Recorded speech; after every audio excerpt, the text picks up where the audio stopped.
ए भैया तो ए जन भूमिका के भाव लगल तन से चल उठा के देते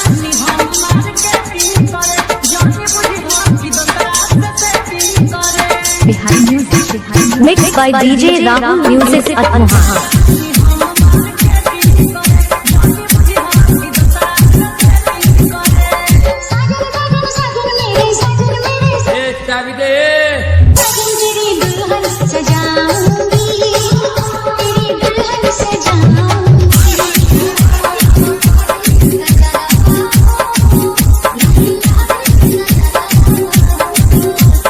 बिहारी म्यूजिक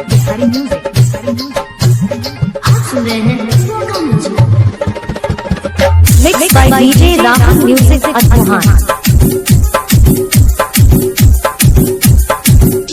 सितारों की छुइयां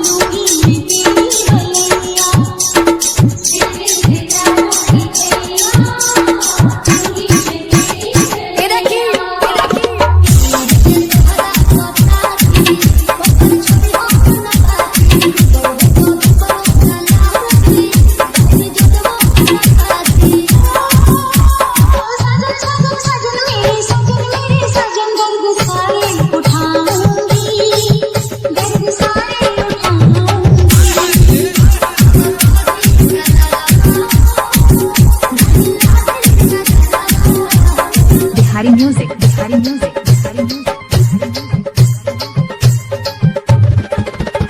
Mixed by DJ Rahul Music at Mohan.